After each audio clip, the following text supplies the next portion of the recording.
Baik. Bismillahirrahmanirrahim. Assalamualaikum warahmatullahi wabarakatuh.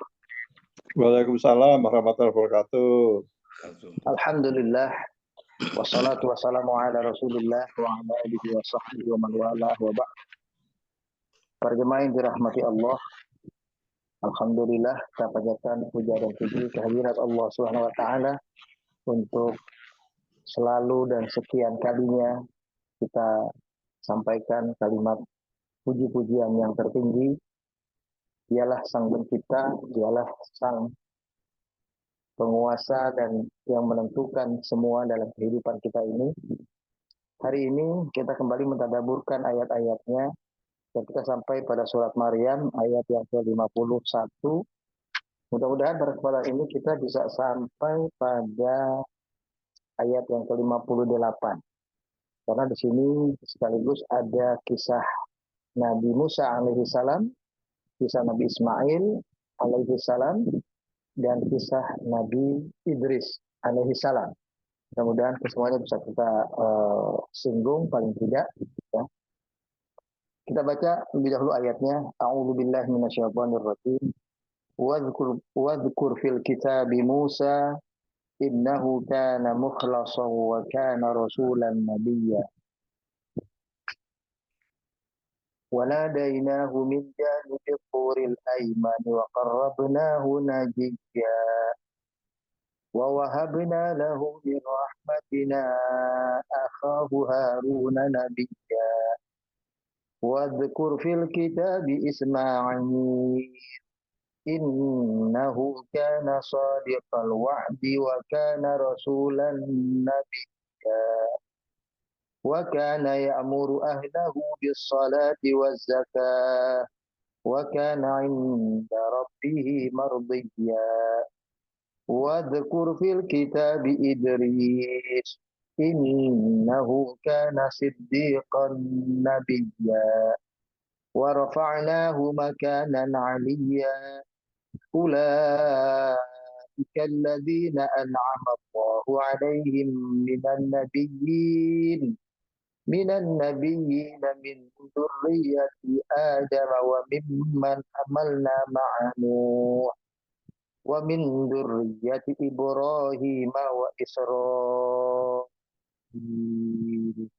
وممن هدينا واجتبينا إذا تتلى عليهم آيات الرحمن خروا سجدا وابكيا. Sadaqallahul adzim. Ayat 58 ini sesungguhnya termasuk ayat-ayat sajadah yang kita disunahkan kalau membacanya juga langsung mengiringinya dengan melakukan sujud, ya, yang disebut dengan sujud tilawah. Ada di 15 tempat dalam Al-Quran yang kita disunahkan baik ketika membacanya di luar sholat maupun ketika membaca Al-Quran di dalam sholat. Itu disunahkan untuk sujud tilawah, ya. Dan hari ini karena kita sedang kaji membahas, kita tidak langsung melakukannya, tapi kita langsung akan coba melihat kandungan ayat ini. Ayat 51 kembali kalimat wadhkur dan sebutkanlah, ceritakanlah fil kitabi, apa yang ada dalam Al-Quran ini, wahai Muhammad, Musa, tentang Nabi Musa. Jadi ini perintah kepada Nabi kita Muhammad Sallallahu Alaihi Wasallam untuk kesekian kalinya beliau diminta menceritakan tentang keadaan para rasul, para nabi. Yang berikut ini adalah kisah Rasul dan Nabi Musa alaihissalam. Innahu kana mukhlasan. Sesungguhnya dia adalah sosok yang mukhlas, sosok yang terpilih. Jadi mukhlasan berbeda dengan mukhlison. Nanti kita akan singgung, ya. Wa kana rasulan nabiyya, dan Nabi Musa itu adalah seorang rasul, juga dia seorang nabi. Dan nanti mudah-mudahan kita bisa singgung tentang perbedaan nabi dan rasul. Wa nadainahu min janibit turil aimani wa qarrabnahu najiyya. Dan kami memanggil Musa alaihi salam dari sebelah samping kanan.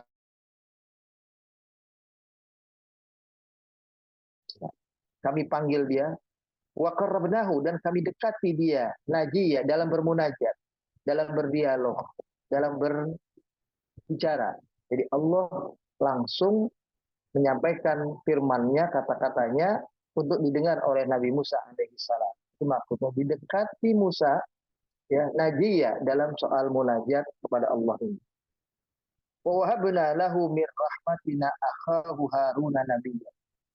Dan kami karuniakan untuk Nabi Musa atas dasar rahmat kami, kasih sayang kami kepada beliau, kami utus saudaranya Harun juga sebagai seorang nabi, mendampingi, ya, menemani beliau dalam bertugas dakwah menghadapi Firaun dan menghadapi kaum Bani Israel.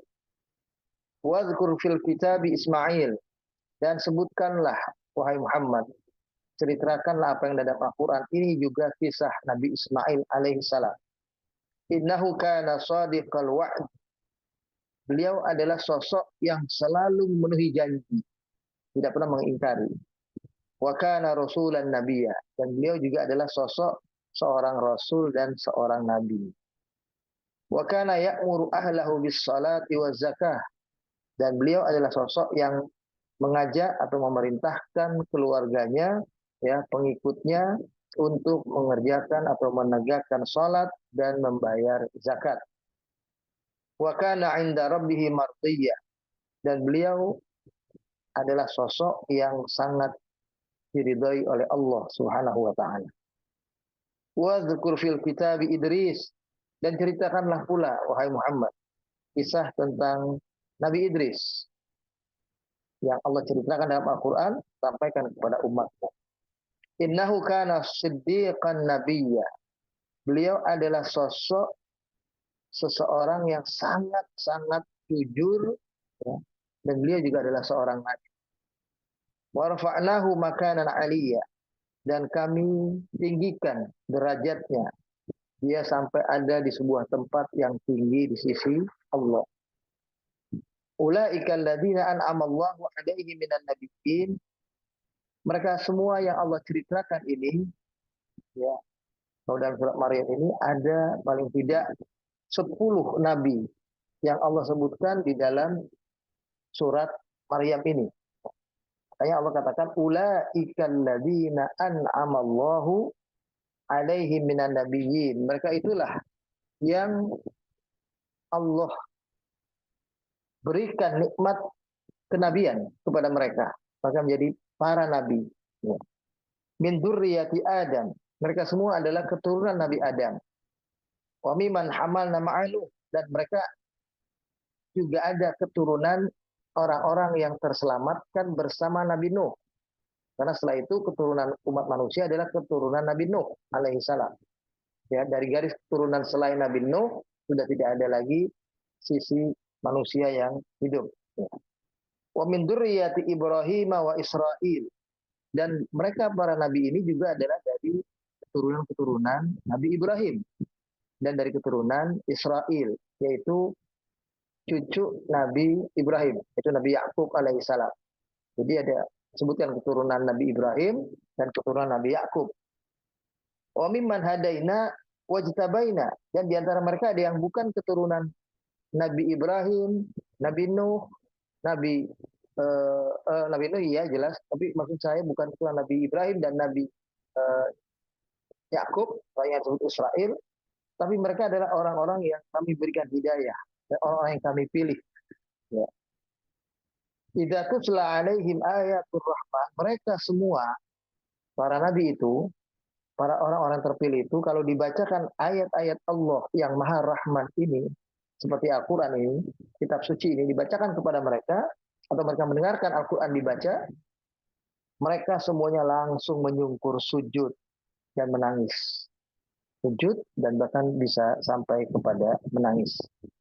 10 nabi yang disebutkan itu dalam surat Maryam ini, kalau kita masih ingat, itu pertama disebutkan Nabi Zakaria, ya, di awal surat Maryam. Lalu putranya, yang kedua Nabi Yahya, ya, anak dari Nabi Zakaria. Lalu disebutkan Nabi Isa alaihissalam, putra dari Maryam. Lalu disebutkan Nabi Ibrahim, yang keempat. Lalu disebutkan Nabi Musa, yang sekarang kita pelajari. Lalu disebutkan Nabi Harun, 6. Ya. Lalu disebutkan juga Nabi Ismail, Nabi Idris, Nabi Ishak, Nabi Yakub. Jadi kalimat ayat sebelumnya itu ada Nabi Ishak, Nabi Yakub. Nah, inilah 10 nabi yang disebutkan, yang dibahasakan dalam penutup ayat yang kita bahas di ayat 58 ini, ya. Mereka lah para nabi yang Allah berikan nikmat kepada mereka, dan mereka adalah keturunan Nabi Adam, keturunan Nabi Nuh yang terselamatkan dari bahtera kapal itu, dan mereka keturunan Nabi Ibrahim, keturunan Nabi Yakub atau Israel. Ya. Mereka semua adalah para nabi yang sangat dekat dengan Allah, yang kalau dibacakan kalimat Allah kepada mereka, mereka menyungkur sujud. Baik, para jemaah sekalian, kita dalami ayat ini.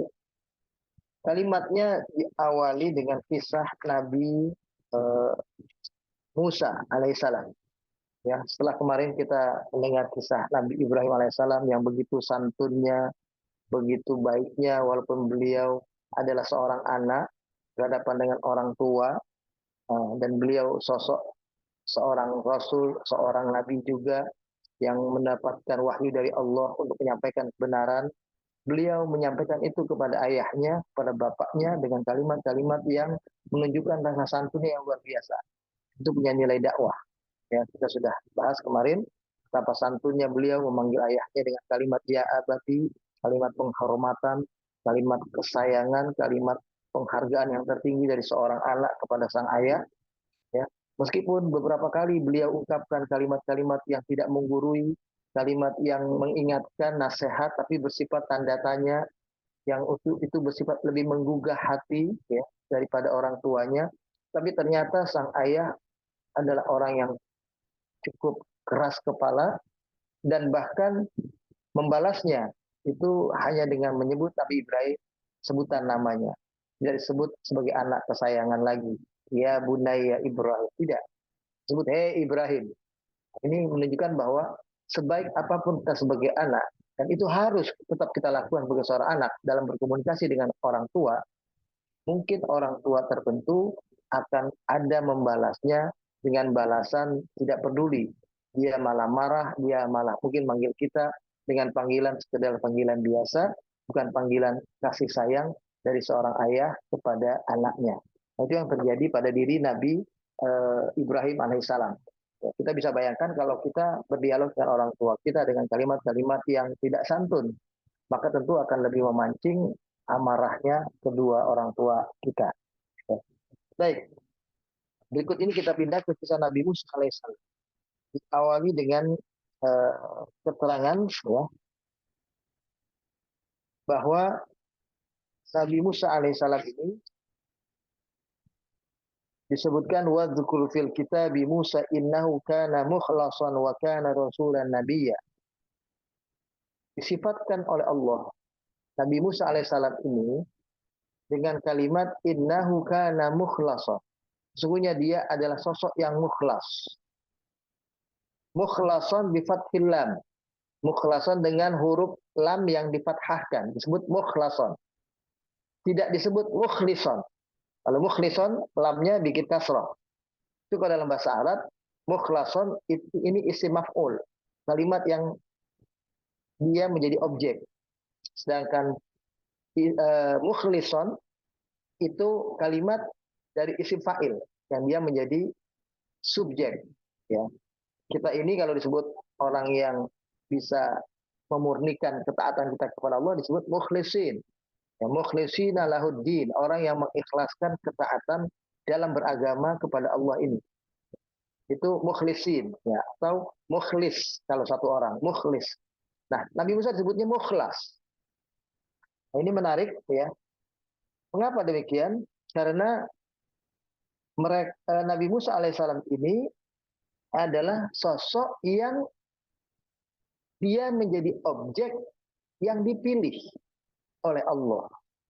Kalau mukhlisan, orang itu berusaha menjadikan dirinya baik sendiri. Dia yang bikin dirinya baik.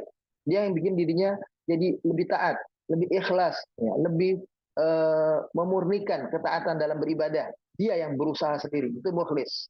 Tapi kalau mukhlas, orang yang ketaatannya itu dipilih oleh Allah. Dia jadi orang yang memang sudah diberkahi dengan sifat-sifat ketaatan yang tinggi kepada Allah. Itu disebut mukhlas, ya, dengan menggunakan isim maf'ul, ya, sebagai bentuk kalimat yang berarti sebagai objek. Mengapa demikian? Karena istahtasahullahu li nafsi. Allah lah yang memilih Nabi Musa. Wakhtarahu min bainil khalqi li kalami. Dan Allah lah yang memilih Nabi Musa sebagai satu-satunya nabi yang berbicara kepada Allah langsung. Wa huwa arfa' qadran.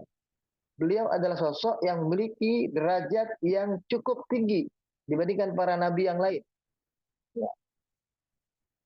Wa asma manzilatal mukhlis bikasril lam li annal mukhlas alladhi yakhtarahu Allah wastafahu li nafsih.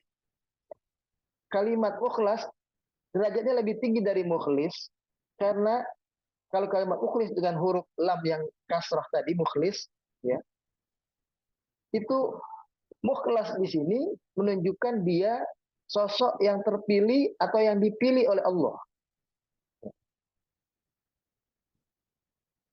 Kalau mukhlis mungkin man akhlasa lillahi fi amalihi. Orang yang berusaha mengikhlaskan ketaatan kepada Allah dengan perbuatannya, dengan ucapannya, dengan ibadahnya. Orang itu berusaha untuk jadi orang yang taat. Itu mukhlis. Ya. Tapi kalau mukhlas, orang ini terpilih. Ya. Minal mustafa, orang yang terpilih. Nah, itu disebut istafahu, ya, Allah Subhanahu wa taala li nafsi. Ya. Kemudian wa farqun kabir, perbedaan yang besar lagi adalah Musa disebut terpilih, mukhlas, karena beliaulah sosok Nabi yang bisa berdialog dengan Allah. Makanya salah satu sifat Nabi Musa disebut beliau kalimullah, sosok yang bisa berdialog, berbicara dengan Allah. Semua Nabi adalah sosok yang dipilih oleh Allah. Semua Rasul sosok yang dipilih oleh Allah. Tapi tidak semua Nabi dan Rasul sebagai sosok yang dipilih oleh Allah bisa berbicara dengan Allah secara langsung. Dan itu ada pada diri Nabi Musa alaihissalam. Makanya disebut kalimat orang-orang yang terpilih ini para nabi, seperti dalam Al-Quran di surat Yusuf, surat yang ke-12 ayat 24, innahu min ibadinal mukhlasi. Ya, bahwa sosok seperti Nabi Musa, Nabi Ibrahim, Nabi Ishak, Nabi Ismail, Nabi Yakub, dan para nabi, para utusan Allah yang lain, itu dalam bahasa Al-Quran disebut innahu min ibadinal mukhlasin. Sesungguhnya mereka adalah termasuk di antara hamba-hamba Allah yang terpilih. Di mukhlasin itu yang terpilih, ya, bukan orang yang ikhlas. Kalau ikhlas itu mukhlis. Ini mukhlas, dia ikhlasnya itu dipilih oleh Allah. Ketaatannya itu dipilih oleh Allah. Nah, Nabi Musa disebutnya mukhlasan. Wa kana rasulan nabiyya. Dan berikutnya disebutkan Nabi Musa juga adalah sosok rasul, sosok nabi. Nah, ini kembali kita kepada pemahaman tentang nabi dan rasul, ya. Di sini kita melihat beberapa pendapat ulama, dan pendapat yang lebih mendekati kebenarannya adalah sosok rasul itu adalah sosok yang dipilih oleh Allah menjadi utusannya untuk menyampaikan pesan-pesan Allah kepada sebuah atau kepada suatu umat. Sedangkan sosok nabi itu adalah sosok manusia yang dipilih oleh Allah untuk menjadi makhluk, menjadi manusia yang dekat dengan Allah. Hubungannya lebih banyak kepada hubungan dia dengan Tuhan. Adapun kepada sesama, kepada manusia, itu secara otomatis saja dia ketemu orang lain, ketemu saudaranya, ketemu temannya, ketemu kaumnya, ketemu tetangganya, dia juga menyampaikan kebenaran itu. Ya. Tapi yang lebih intens adalah hubungan dia dengan Allah. Itulah disebut sosok nabi. Kalau sosok rasul Dia adalah sosok yang dipilih oleh Allah untuk menyampaikan. Makanya para rasul itu lebih kepada utusan-utusan Allah yang memiliki syariat. Para ulama menyimpulkannya begitu. Banyak yang disebut rasul, ya. Jadi kalau disebut rasul dan nabi, ya, kita harus menjelaskan rasul dan nabi berbeda. Tapi kalau kalimat rasul sendiri, nabi sendiri, umumnya rasul itu adalah juga nabi. Ya, tapi kalau para nabi belum tentu juga adalah seorang rasul. Mengapa demikian? Karena kalau rasul, utusan yang dipilih oleh Allah membawa syariat, yang membawa wahyu baru. Kalau nabi, dia hanya menerima pesan-pesan dari Allah untuk dirinya. Adapun yang disampaikan kepada umatnya, ya, karena bukan saja nabi, ulama pun, kita pun manusia itu bertugas dakwah, menyampaikan pada orang lain. Jadi jangan disampaikan, jangan dianggap nabi tidak diwajibkan menyampaikan, itu keliru sebetulnya. Tapi maksudnya adalah nabi lebih kepada menyampaikan dakwah itu mengikuti dakwah para nabi sebelumnya. Jadi dia tidak membawa syariat baru. Ini kalau nabi, ya. Nabi tidak membawa wahyu baru yang disampaikan khusus untuk umatnya. Dia hanya menyampaikan nilai-nilai kebenaran yang pernah diketahuinya dari para nabi sebelum beliau, ya. Jadi nabi tidak membawa syariat, tapi rasul membawa syariat. Rasul menyampaikan syariat baru yang disampaikan atau yang diterimanya dari Allah disampaikan kepada manusia. Sedangkan nabi menerima wahyu dari Allah untuk hubungan baiknya dia dengan Allah, tapi yang untuk manusia dan umat atau kaumnya, dia menyampaikan syariat sebagaimana syariat yang ada pada Rasul sebelum mereka. Jadi tidak membawa syariat baru. Itulah perbedaan yang paling menonjol Nabi dan Rasul. Sedangkan Nabi Musa, dia seorang Rasul dan juga Nabi. Karena dia juga membawa syariat baru. Dan dia menjadi sosok yang berhubungan dengan Allah intens. Ya, Nabi itu kan hubungan dengan Allah itu tinggi, kuat. Nah, bahkan dia berbicara kepada Allah. Nah, di sini disebut dia Rasulan Nabiya, Rasul dan Nabi. Wa nadainahu min janibit tur. Allah pernah berbicara dengan dia. Nadainahu dipanggil, artinya berbicara dengan jarak yang cukup jauh awalnya. Jadi nada, yunadi itu panggilan yang jauh. Dia dari tempat yang ada di bawah, Allah di atas, panggil dia. Begitu. Allah panggil dia dari sebuah tempat, yaitu Bukit Tursina, dari samping yang sebelah kanannya. Itu bahasanya begitu. Jadi, min janib, janib itu samping, tur, Bukit Tur, al-Aiman, yang bagian sebelah kanan. Jadi Bukit Tursina bagian kanan. Di pusatnya ada di bawah. Wa qarrabnahu najiyya. Kami mendekat kepadanya. Jadi dari tadinya Allah jauh, Allah dekat kepadanya. Ya, mendekati Nabi Musa. Najiyya dalam rangka bermunajat, berdialog dengan Nabi Musa. Jadi Allah berbicara, Nabi Musa mendengar. Ya. Saat itu Nabi Musa betul-betul mendengar apa yang Allah wahyukan, ya, kepadanya langsung. Ya. Banyak para nabi seperti Nabi kita Muhammad SAW itu menerima wahyu tidak secara langsung melalui malaikat Jibril. Yang secara langsung beliau terima itu hanyalah perintah sholat ketika beliau naik ke Sidratul Muntaha pada waktu peristiwa Mi'raj. Itu begitu. Sedangkan Nabi Musa dari awal beliau diangkat, beliau sudah berbicara dengan Allah langsung. Allah menyampaikan kalimatnya, firmannya, ya, perkataannya kepada Nabi Musa secara langsung. Kita tahu Nabi kita Muhammad itu melalui malaikat Jibril ketika menerima ayat 5 ayat yang pertama surat Al-Alaq, Iqra bismi rabbikal ladzi khalaq itu, ya. Nah, kemudian disebutkan Nabi Musa adalah sosok yang Allah dekatkan untuk berkomunikasi dengannya. Dalam konteks hubungan dia dengan Allah, itu Allah berbicara dengan Nabi Musa langsung, makanya beliau disebut Kalimullah, orang atau nabi yang sempat berbicara dengan Allah. Tapi kita tidak perlu memahaminya bicara dengan Allah itu berarti seperti kita bicara dengan sesama kita manusia. Yang bicaranya itu tektok begitu, langsung. Nah, urut dengan Allah kita tidak tahu. Karena dialog dengan Allah itu bisa saja dialognya kedengaran, bersuara, bisa juga dialognya tidak kedengaran. Tapi itu dialog. Kayak kita dialog dengan orang lain secara batin, ya, secara bahasa hati misalnya.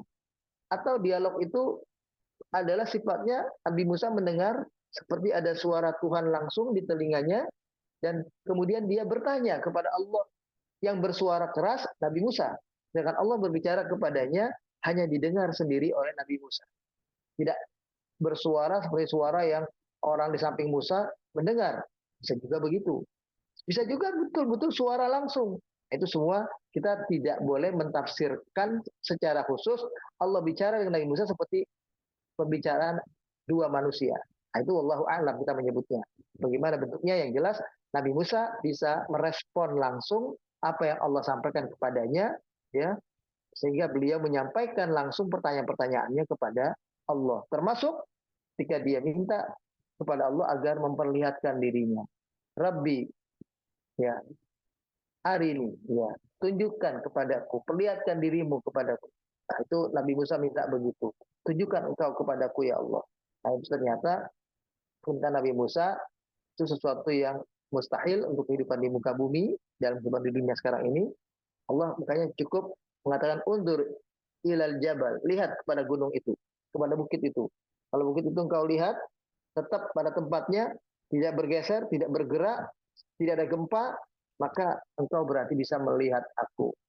Ternyata Nabi Musa perhatikan bukit itu kemudian goyang, bergeser, bahkan sampai ke kaki bukit tempat dia berpijak, dia terjatuh. Itu menunjukkan Allah tidak mungkin dilihat oleh Nabi Musa secara langsung. Jadi yang ada hanya suaranya, dialognya saja. Tapi wujudnya Allah tetap Nabi Musa tidak melihat Allah secara langsung. Ya. Kemudian Allah tambahkan keterangan di sini. Wa wahabna lahu min rahmatina akhahu Haruna nabiyya. Dan kami berikan kepada Nabi Musa, kami karuniakan kepada Nabi Musa dengan rahmat kami, karena kami sayang kepada Nabi Musa, supaya dakwahnya sampai, supaya pesannya sampai kepada Fir'aun, dengan beliau sosok yang kalau berbicara itu kurang jelas, berbicara itu tidak efektif, ya, bicaranya mungkin to the point saja, tidak bisa menyampaikan dengan kata-kata yang tutur kata yang jelas, yang artikulasinya kuat misalnya. Itu karena beliau dulu lidahnya pernah terbakar pada waktu masih bayi, disuruh memilih apa namanya minuman, ya, madu atau bara itu, atau ada yang mengatakan apel atau madu, apel atau bara, dia memilih bara. Nah, karena waktu itu dia ingin dibuktikan ini bukan anak sembarangan, ini anak yang mungkin nanti jadi ancaman. Coba lihat, kalau dia bisa memilih makanan itu daripada bara, berarti dia anak yang sudah punya kecerdasan dan bisa membahayakan kestabilan kekuasaan Firaun pada waktu itu. Tapi ternyata akhirnya waktu bayi itu, Nabi Musa ketika tadinya udah mau milih kepada apel, Allah digeser oleh malaikat Jibril, tangannya itu memilih kepada bara, dan bara itu langsung dimasukkan ke mulut. Itu menunjukkan ini ada bayi normal, bayi seperti biasanya. Dia bayi yang saya memilih bara, akhirnya sampai terkena lidahnya, itu begitu. Nah, dari situlah Allah mengutus saudaranya Harun juga menjadi sosok nabi. Nah, ini Harun disebut nabi karena Harun tidak membawa risalah. Harun hanyalah menjadi pendamping Nabi Isa, pendamping Nabi Musa alaihissalam dalam tugas dakwah kepada Fir'aun waktu itu. Makanya disebut wa Haruna nabiyya. Nabi Harun sebagai sosok nabi yang Allah karuniakan sosok Harun itu untuk mendampingi Nabi Musa alaihissalam. Ya. Kemudian kita lihat lagi, ya, penyebutan Nabi Musa, disebutkan dia sebagai mukhlasan, namanya khassallahu ta'ala bil istifa, ya, khassahu kadzalika bil munajah. Allah memilih Nabi Musa sebagai sosok rasul, ya, yang ketaatannya diatur oleh Allah langsung. Dia bukan yang kayak kita berusaha untuk taat, berusaha untuk jadi orang beriman. Kalau dia sudah dengan sendirinya menjadi orang yang taat karena dia dipilih oleh Allah. Allah juga memilih dia dalam bermunajat. Nah, ini yang tidak dimiliki oleh nabi yang lain. Dalam bermunajat ini, fakallamahu biduni wasithah malak. Beliau berbicara dengan Allah langsung tanpa perantaraan malak. Malak itu maksudnya malaikat. Tanpa perantaraan satu malaikat pun. Kama qala subhanahu wa ta'ala, dalam firman Allah dalam ayat Al-Quran di surah An-Nisa ayat 164, surat yang keempat, 164. Wa kallamallahu Musa taklima. Dan Allah berbicara dengan Nabi Musa pembicaraan yang langsung, pembicaraan yang taklima, jelas. Jadi kayak kita bicara juga ini jelas, tapi tidak mirip dengan pembicaraan sesama manusia, ya. Karena tadi saya sampaikan bisa bersuara, ya, bisa bersuara keras, bisa bersuara hanya didengar oleh Nabi Musa alaihissalam. Yang jelas ada suara yang didengar dan suara itu bisa direspon oleh Nabi Musa langsung. Ya. Wa ila hadhil khususiyah asyarat ayat al-karimah wa qarrabnahu najiyya. Sedangkan dalam ayat di surat Maryam ini istilah pengkhususan Nabi Musa bisa berbicara dengan Allah langsung itu dalam kalimat yang diisyaratkan pada kata wa qarrabnahu najiyya. Artinya adalah adnainahu lil munajat wal kalam. Kami memilihnya untuk berdialog dan berbicara kepada kami secara langsung. Fakallamnahu mubasyaratan min ghairi wasithah. Maka kami, maksudnya Allah, berbicara dengan Nabi Musa alaihissalam secara langsung tanpa perantara. Walihada yusamma kalimullah. Itulah makanya dia disebut kalimullah. Qala Ibnu Abbas mengomentari ayat ini begini. Adna hatta sami'a sarifal qalam. Bahkan ya, Nabi Musa dipilih oleh Allah itu sampai dia bisa memahami tulisan. Jadi pembicaraan Allah yang lewat tulisan langsung pun dia bisa tahu. Ayu'iduhu qawluhu taqaddasa asma'uhu, sebagaimana ada diterangkan dalam kalimat dalam Al-Quran di surat Al-A'raf, surat yang ke-7 ayat 144. Ya, surat yang ke-7 Al-A'raf ayat 144, kita pernah bahas dulu, ya. Itu Allah mengatakan, qala ya Musa inni istafaituka 'alan nas bi risalati wa bi kalami. Wahai Musa, kami telah memilih engkau di atas manusia-manusia lain, ya, dengan risalah yang engkau terima ini dan dengan kalam yang engkau terima ini. Jadi risalah yang tertulis maupun risalah omongan Allah langsung itu beliau terima dua-duanya. Kalau para nabi yang lain hanya risalah saja, tulisan dari Allah, wahyu dari Allah, ya, istilahnya yang akhirnya jadi tulisan, kitab yang ditulis. Nabi Musa juga menerima itu. Nanti setelah dia bermunajat yang 30 hari jadi 40 hari, itu setelah Fir'aun tenggelam, ya. Waktu itu kaum Bani Israil didampingi oleh Harun saja. Nabi Musa berhubungan atau bermunajat dengan Allah langsung. Itu dikatakan demikian. Fakhud ma'ataituka wa kun minas syakirin. Maka ambillah semua yang datang dari aku kepada engkau, wahai Musa, kata Allah, dan jadilah engkau sosok hamba-hambaku yang bersyukur.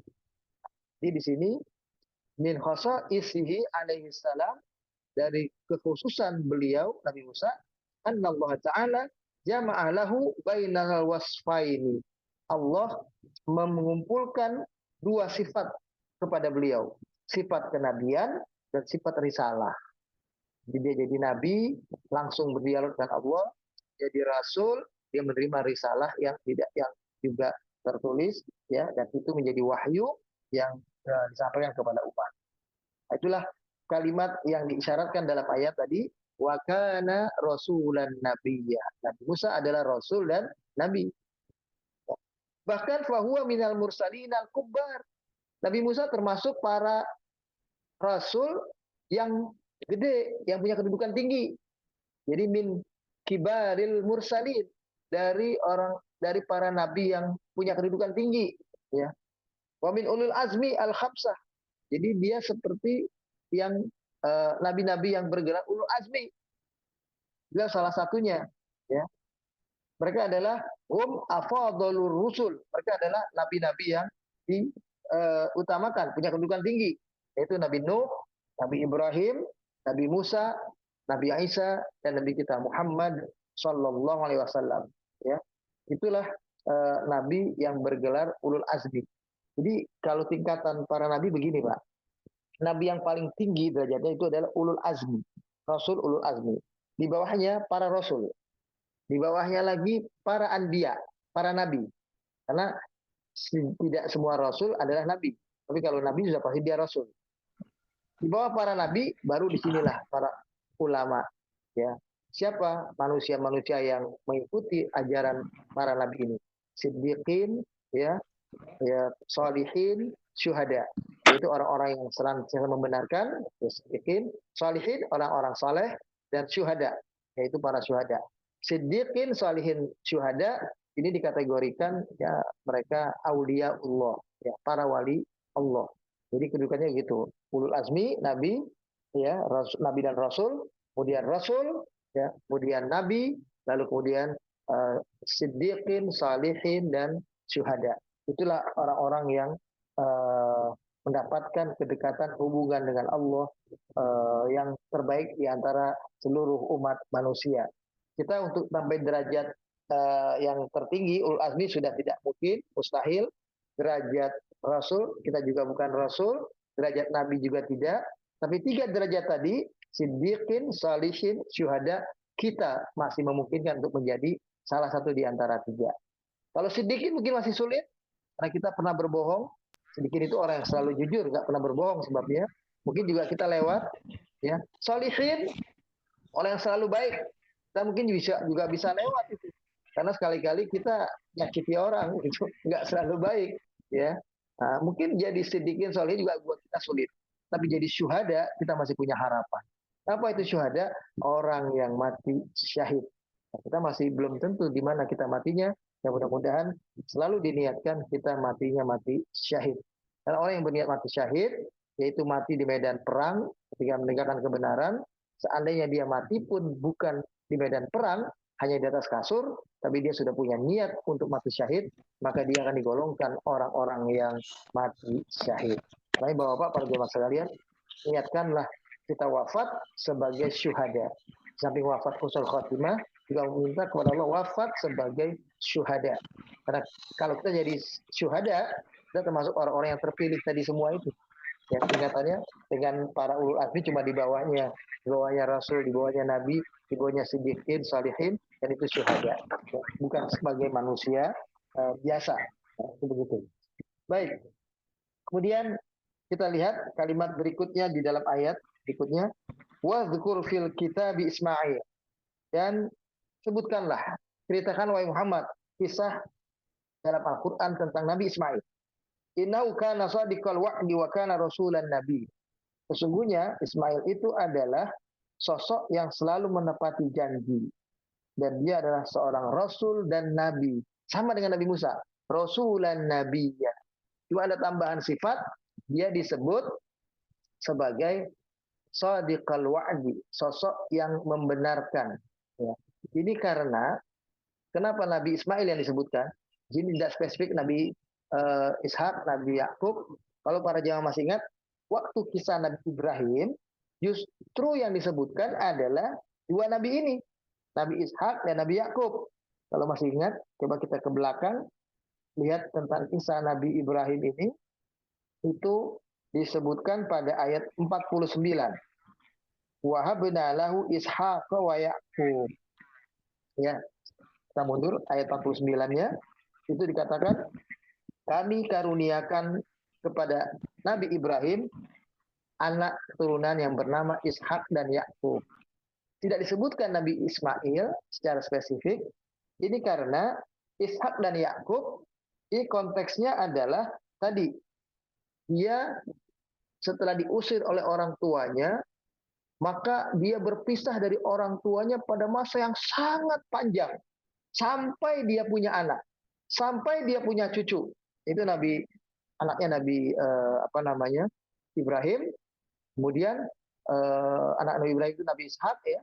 Kemudian dia punya cucu ya Nabi Yakub. Sampai punya anak, punya cucu, baru dia kemudian nanti ketemu lagi dengan bapaknya Nabi Ibrahim itu begitu. Dan disebut Ishak dan Nabi Yakub karena dari garis itulah nanti garis keturunan Bani Israel, garis keturunan para nabi.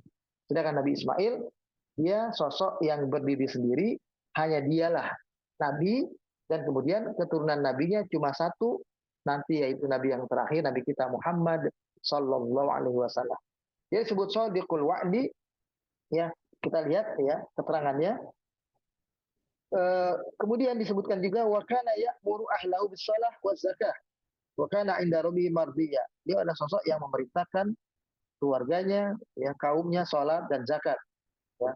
Salat dan zakat ini simbol hubungan dengan Allah yang baik, itu salat. Hubungan yang baik dengan sesama simbolnya adalah zakat, ya.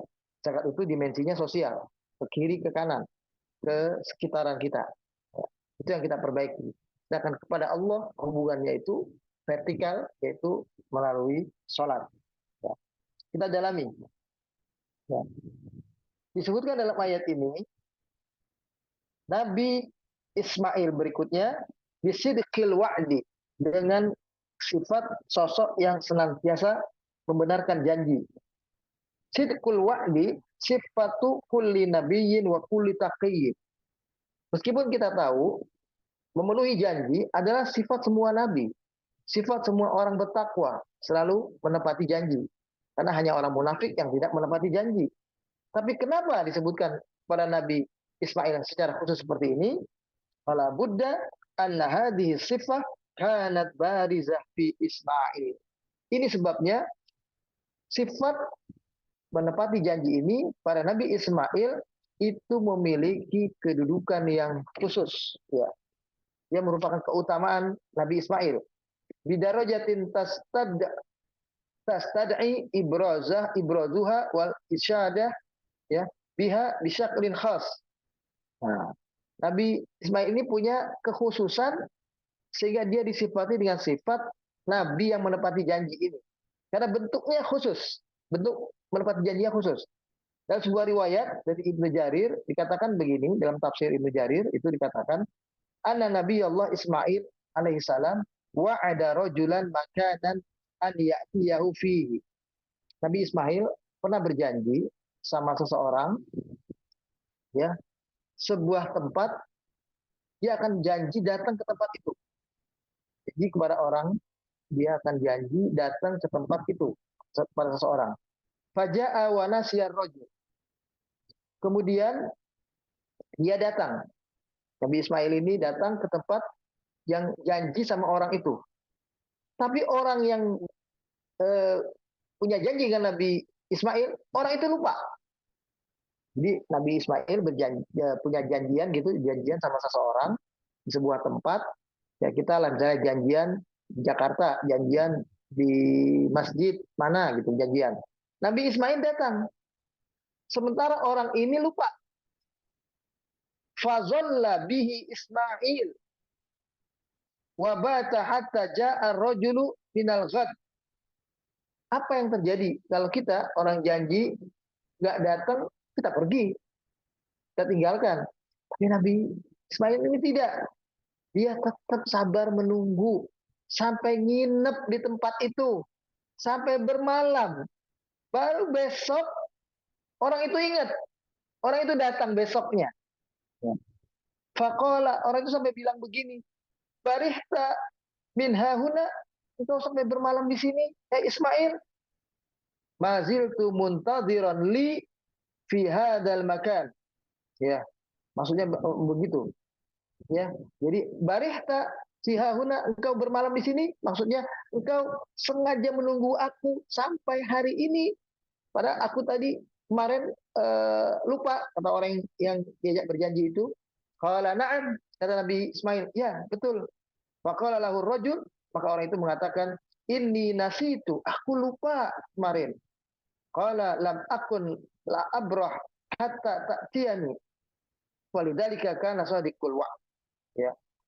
Nabi Ismail menjawab, aku tetap ada di sini sampai bermalam di sini karena aku sudah janji dengan engkau untuk menemui engkau di sini. Maka aku tunggu engkau sampai engkau datang. Nah ini yang disebut dengan sosok yang menepati janji luar biasa.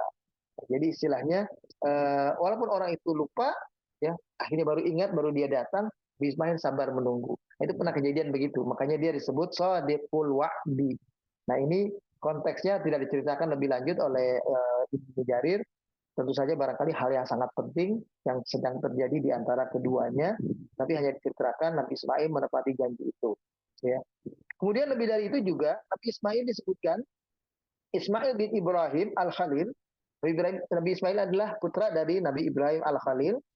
Huwal jaddul kabiril Arab al-awail. Nabi Ismail adalah bapaknya, nenek moyangnya bangsa Arab yang pertama-tama. Jadi kalau orang Arab yang sekarang ini kan sudah campuran-campuran. Orang Arab yang pertama itu generasi itu bapak moyangnya, keturunannya, kakeknya itu adalah Nabi Ismail. Wa bihi ya'tazuna wa yafkharuna. Wa qad kanat lahu fihim da'watun ilal iman. Wa kanat lahu fihim da'watan ilal iman. Saat itu beliaulah sosok nabi dan rasul yang diutus oleh Allah kepada bangsa Arab untuk menyampaikan dakwah ajakan keimanan kepada bangsa Arab. Ya. Wa bi'tatun wa risalatun. Dia sosok yang diangkat sebagai nabi dan dia juga membawa risalah.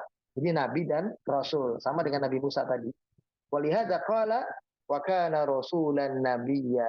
Setelah dia disebut nabi dan rasul. Jadi seperti Nabi Musa juga, dia diangkat sebagai nabi yang berhubungan dengan Allah terus secara baik, ya. Dan dia sebagai rasul karena dia disuruh menyampaikan dakwah itu kepada kaumnya dan dia membawa risalah yang baru juga. Itu begitu. Kemudian wa min Ismail ja'a khatimul mursalin Muhammad sallallahu alaihi wasallam. Dari Nabi Ismail itulah datang Nabi kita Muhammad sallallahu alaihi wasallam. Ya. Pak Nabi Yuna al-Khatib bin Dzurriyyati Ismail. Jadi Nabi kita adalah dari garis keturunan Nabi Ismail. Al-Jaddil Kabir lil Arab, yaitu bapak yang agung, bapak yang besar dari kalangan bangsa Arab. Ya. Wa anbiya'uhu Bani Israil min dzurriyyati Ishaq. Sedangkan bapaknya nabi-nabi dari Bani Israil, kaum Bani Israil itu Nabi. Nah, kemudian sifat berikutnya Nabi Ismail AS disebutkan di sini. Ya. Min awsafihi al-hamidah ta'atuhu lillahi azza wa jal.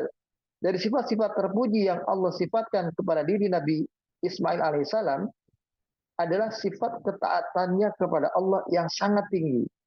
Kama kana yahuttu ahlahu ala ta'atillah wa bi khasatis shalah allati hiya imaduddin. Yang utama sekali juga adalah ajakannya kepada keluarganya, kepada kaumnya, kepada kerabatnya, kepada orang-orang di sekitarnya untuk menegakkan sholat. Dan dia sabar untuk itu. Wastabir alaiha. Dan dia bersabar atas ajakannya kepada orang lain untuk menegakkan sholat.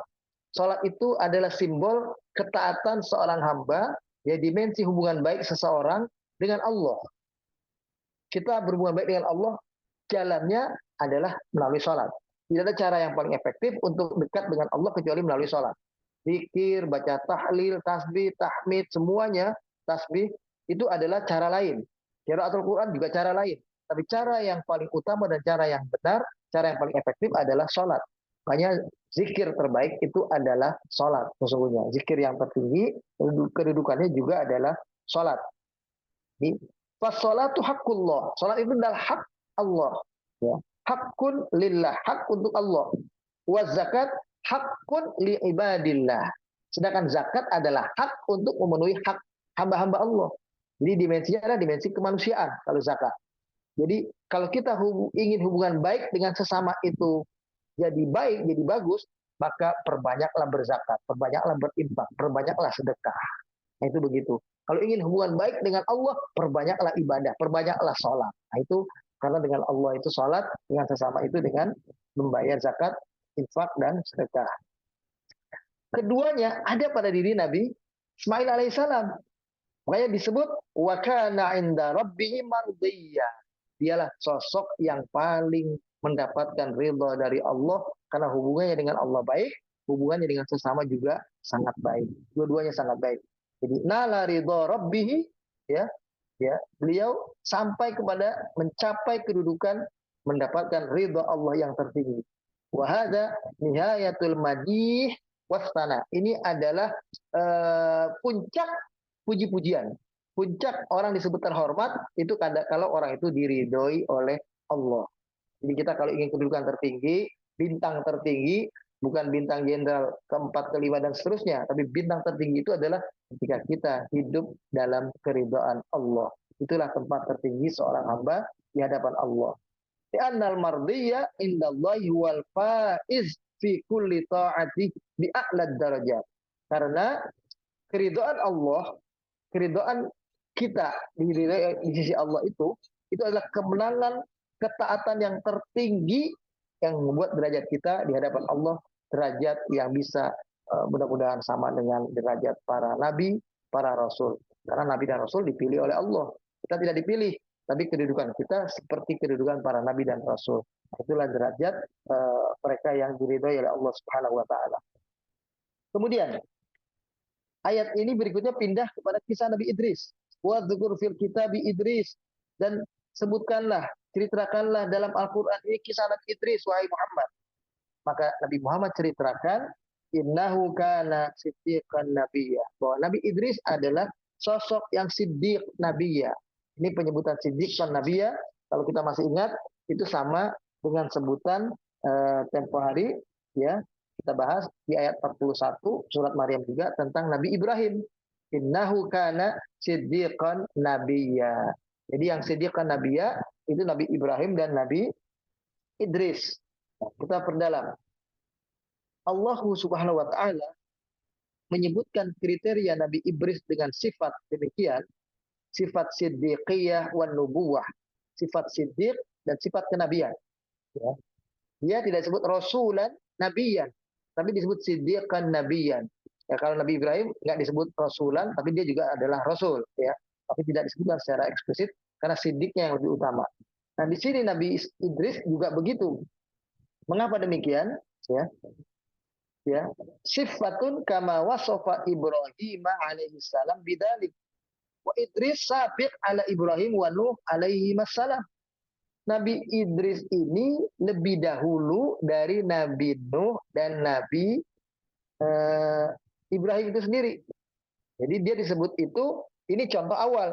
Siddiqan Nabi bukan mengikuti Nabi Ibrahim, tapi justru dia dicontoh oleh Nabi Ibrahim. Jadi siddiqnya contoh oleh Nabi Ibrahim alaihissalam, karena dia hidup sebelum zaman Nabi Nuh alaihissalam. Itu Nabi Idris. Fahuwa jaddu Nuh. Ya, jadi Idris itu adalah kakeknya Nabi Nuh. Wa awwalu mursal ba'da Adam, yaitu sosok yang diutus oleh Allah menjadi seorang nabi sesudah Nabi Adam. Jadi dia boleh disebut nabi pertama. Kalau Nabi Adam, nabi pertama secara otomatis. Dia diciptakan Allah pertama, langsung dari dipilih. Tapi di antara anak turunan Nabi Adam yang dipilih oleh Allah menjadi nabi, sosok yang punya derajat tinggi di hadapan manusia dan di hadapan Allah, itu adalah Nabi Idris. Ya. Baru kemudian Nabi Nuh. Nabi Nuh itu adalah cucu dari Nabi Idris alaihissalam, atau keturunan dari Nabi Idris paling tidak situ. Ya, walaupun bukan cucu langsung, tapi garis keturunannya cucu dari Nabi Idris alaihissalam. Itu Nabi Nuh alaihissalam. Nah, kemudian disebut, ya, kana nas min qibalihi yalbasunal julud. Ya. Dulu manusia sebelum Nabi Idris itu pakaiannya dari kulit. Kama dzakarahul mu'arrikhun, sebagaimana banyak disebut oleh ahli-ahli sejarah seperti itu. Walaisa huwa min anbiya Bani Israil. Fa innahu lam yarid dzikruhu fi kutubihim. Ya. Jadi gini disebutkan, Nabi Idris ini adalah awwalu man khatta bil qalam wala bisal makhid. Beliau adalah sosok nabi yang pertama menulis. Jadi membuat tulisan di daun-daun kering, ya, pelepah kurma itu seperti itu, ya. Itu pertama kali yang menulis bisa tulisan itu adalah Nabi Idris. Jadi yang pertama kali menjahit. Dulu kaum Nabi Adam dan anaknya pakaian itu daun apa semua langsung ditempelin, belum dijahit. Nabi Idris ini yang mulai menjahit, mulai ada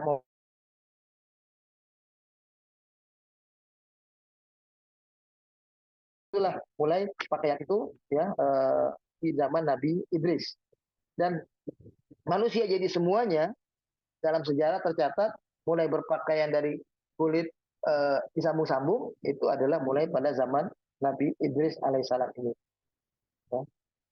Kemudian disebutkan Nabi Idris ini adalah rafa'allahu qadrahu, nabi yang Allah tinggikan derajatnya, wa a'la dzikrahu, nabi yang Allah banyak sebut-sebutkan namanya, ya, bisyarafin nubuwah, dengan kemuliaan kenabian, ya, wal makana ar-rafi'a indallah, dan dia berada di sebuah tempat yang tinggi di sisi Allah.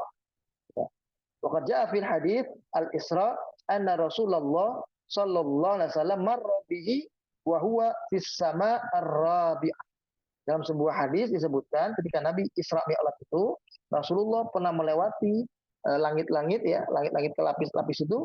Saat itu beliau melewati Nabi Idris di langit yang tingginya yang keempat. Langit lapis keempat, dia bertemu dengan Nabi Idris alaihissalam. Farafa'allahu qadrahu fid dunya wal akhirah. Nabi Idris adalah nabi yang Allah tinggikan derajatnya di dunia dan di akhirat. Karena dia adalah nabi yang pertama setelah Nabi Adam alaihissalam yang Allah ciptakan langsung menjadi nabi. Itu begitu. Jadi nabi yang terpilih ialah yang pertama. Itu begitu, Nabi Idris. Ya, tapi kalau rasul yang pertama Nabi Nuh. Nah, Nabi Nuh disebut rasul pertama karena dia menerima wahyu menjadi syariat baru, dan syariatnya itu adalah syariat yang disampaikan kepada kaumnya. Beda dengan Nabi Idris, syariat Nabi Adam. Ikut-ikut petunjuk Nabi Adam saja, dia tinggal melanjutkan. Nah, itu begitu. Nah, semua para nabi ini kemudian ditutup dengan kalimat di ayat yang ke-58, mereka lah semua ulaikal ladzina an'amallahu alaihim minan nabiyyin min dzurriyyati Adam. Mereka semua adalah para nabi yang mendapatkan nikmat dari Allah, ya, kenabian mereka itu pilih oleh Allah sebagai nabi-nabi, semuanya adalah anak keturunan Adam. Dan mereka semua iman hamal nama Nuh, dari anak keturunan dari Nabi Nuh yang terselamatkan, ya. Wa min dzurriyyati Ibrahim, dan dari keturunan Nabi Ibrahim. Wa Israil, dan keturunan juga Nabi Israil, yaitu Nabi Yakub maksudnya. Wa mimman hadaina wa jitabaina, dan dari orang-orang yang kami pilih, ya, yaitu diantaranya adalah Nabi Ismail, akhirnya pilih oleh Allah nabi yang lain, yaitu Nabi kita Muhammad Sallallahu Alaihi Wasallam, yang bukan garis keturunan dari Bani Israel. Nah, semua ini dikatakan dalam penutup ayat adalah para nabi dan rasul yang kalau ayat Al-Quran dibaca, mereka adalah para rasul yang terus tersungkur sujud. Insya Allah sampai di sini barangkali kita batasi karena sudah jam 10 saya lihat. Dan kita akan perdalam nanti selanjutnya tentang sifat-sifat orang-orang yang hidup setelah generasi para nabi. Ya, para nabinya nanti kita terangkan secara kesimpulan di ayat yang 58 ini. Kita akan masuk ayat 59, bagaimana generasi setelah para nabi itu sudah tidak ada. Itu yang kita akan lihat. Fakhalafa min ba'dihim khalfun adha'us shalah wattaba'us syahwat. Nanti kita akan lihat banyak anak keturunan para nabi ini yang akhirnya sesudah para nabi tidak ada menjadi orang-orang yang melalaikan sholat. Tidak lagi punya hubungan hati yang baik, berkomunikasi efektif dengan Allah melalui ibadah sholat, dan banyak cenderung mengikuti hawa nafsu dalam kehidupan mereka, dan mereka akhirnya banyak yang jalannya menuju kepada jalan yang bengkok, jalan yang menyimpang, bukan jalan yang shiratal mustaqim, yang lurus bagaimana jalannya para rasul dan para nabi. Mari kita akhiri sama-sama.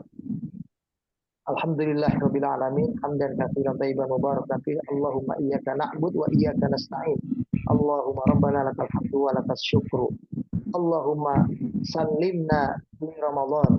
Allahumma sallimna li Ramadan. Allahumma sallimna li Ramadan. Wa a'inna fihi ala siyam wal qiyam wa qiraatil Qur'an. Allahumma kama ballagtana sya'ban faballighna Ramadan. Waktubna mimman shamahu wa qamahu imanan wa ihtisaban hatta nahdha bil ghufran wasuknal jinan wal itqa minan niran.